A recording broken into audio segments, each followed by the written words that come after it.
Hello, today I'm bringing you my June wrap up because today is the last day of June and I have read 14 books this month, so yeah, we're going to see how long this video takes to film because 14 books is quite a lot. I'm quite proud of myself on that one, so let's get started.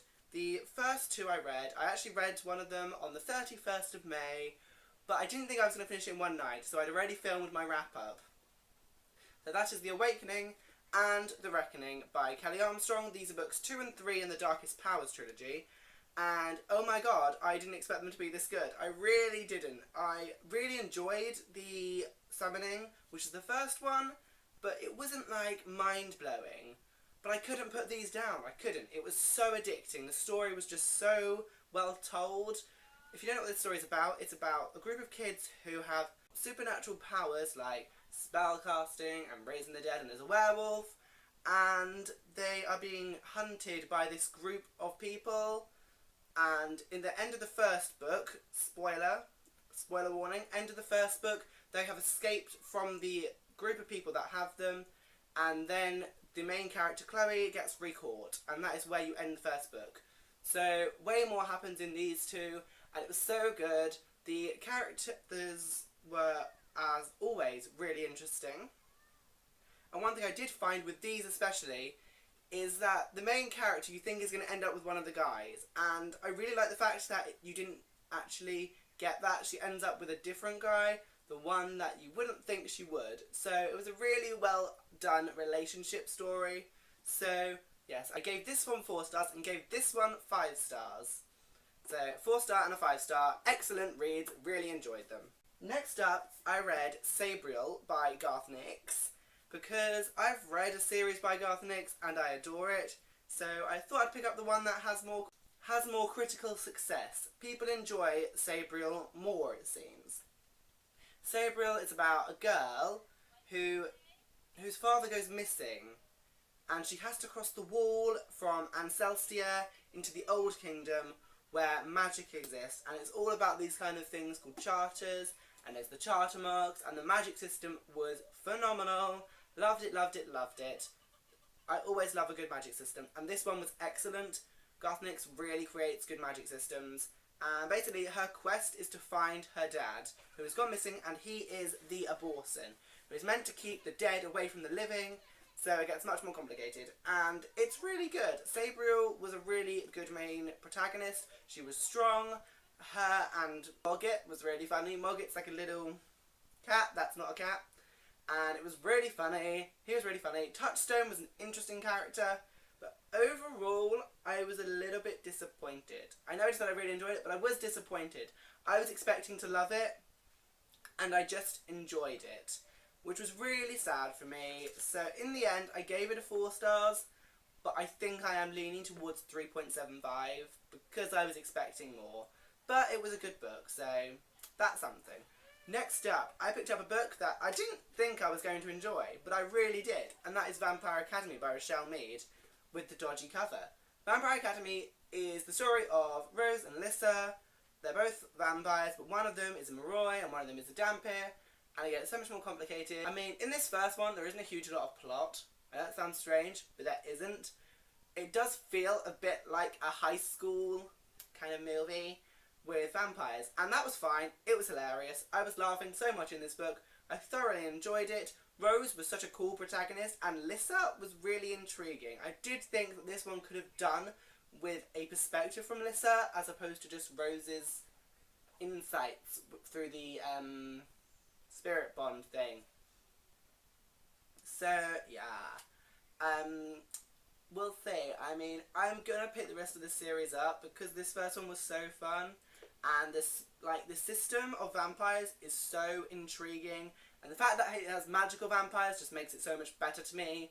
So yes, it was very funny, which is the main thing I picked up from it. And I gave this one 4 stars purely because the plot was a bit lacking, but it did exceed my expectations, which was great. So I'm very excited to be picking up the rest of this series soon-ish, maybe.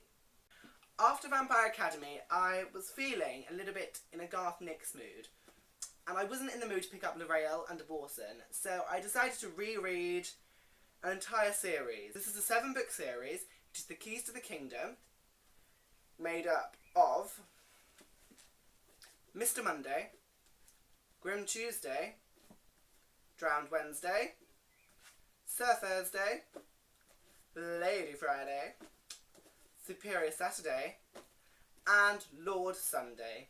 This series is one of my all-time favourites, and it didn't disappoint this time around. It really didn't. I was kind of worried that as I grew up I was going to lose the interest in the story, because it is about a 12-year-old boy who is forced into being heir to the universe. And there's this house, and each of the trustees has a section of the house, and they broke the will of the architect, who is like the goddess, she's a female, the goddess of the universe, and her trustees broke her will to delay the finding of the rightful heir. But at the beginning of the first book, the first section of the will escapes and sets about choosing an heir to the house and the secondary realms, which is where we would live. And oh my god, the supporting characters in this are always great, and the main characters were great, and I just love it so much. Arthur as a protagonist goes through such a change, both physically and mentally, and I love it. It's so good. And I think the ratings for this went as follows. I gave 4.5 stars to Mr. Monday, 4.5 stars to Grim Tuesday, 4.5 stars to Drowned Wednesday, 5 stars to Sir Thursday, Lady Friday, Superior Saturday, and Lord Sunday. I gave the last 4 5 stars because the ending section of this series is just phenomenal.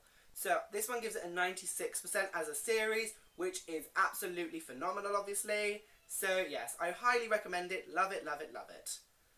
After that, I picked up a book that I haven't hauled yet because I only bought it like a couple of weeks, like 2 weeks ago.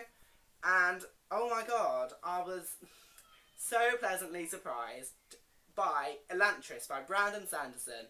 Oh my god, this book blew my mind. I have only read one Brandon Sanderson book, which is Steelheart, so I haven't read anything set in the Cosmere, which is his big series, which has got overarching through many little series. And Electress is one of the Cosmere books. It is a high fantasy novel about Electress is a city that has died. It is decaying, and basically one of the main characters is taken and thrown into Electress after undergoing the Shade, and they become like decrepit, like dying kind of creatures, but they're not dead, they're like stuck in between life and death. And it was just mind-blowing. The main characters, the 3 perspective characters, Serene, Raoden and Hrathen, all 3 were so engaging. I couldn't help but fall in love with the story and the world and the magic system, which is introduced but isn't fully exploited right to the end.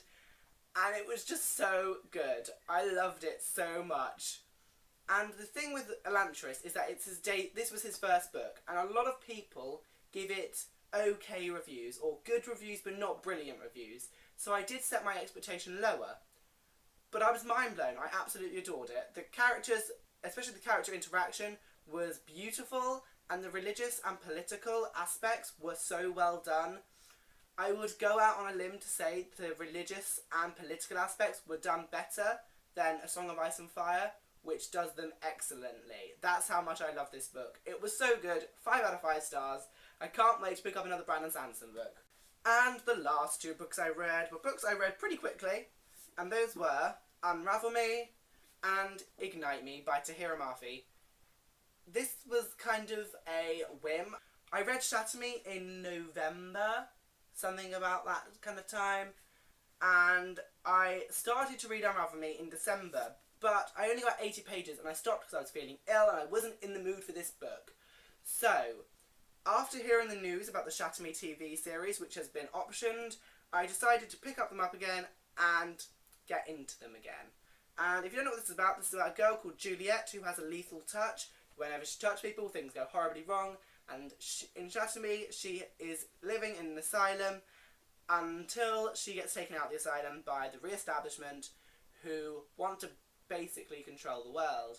So, at the end of Shatter Me, she is taken to Omega Point, which is a society based on the people with extra normal abilities like Juliet. So, This goes on to try and defeat the re-establishment, but honestly, the reason I find these so addicting, it is addicting, is the relationships between the characters.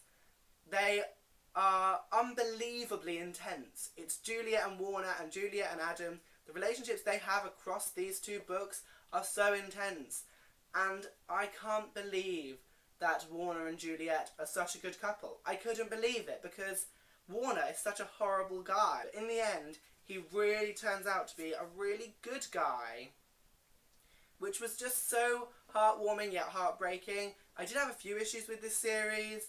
Something I saw a few critics say was that it's over-reliant on metaphor, which I agree with, because literally this book is quite thick, but the actual plot doesn't consist of that much, and most of it doing elaborate descriptions, which is fine, but it is a bit much at times. And Ignite Me suffers from the same problem, but yeah, I mean, over-reliant on metaphors. And something else I found in Ignite Me was that it was a lot of justification for Warner's actions in Shatter Me, which I really struggled with, because it did feel a bit like a retcon, but I let it slide because I did really enjoy the book and the character relationships, and the plot was okay. Honestly, I read it for the character relationships, not the plot. I'm going to say it. But I did give this one 4 stars, and I gave this one a 4.5 stars, which is pretty good. I believe I gave Shatter Me 4 stars as well, so that is 12.5 out of 15, which is pretty good. So, yes, those are those two. So, I will see you soon for Top 5 Wednesday tomorrow. Goodbye.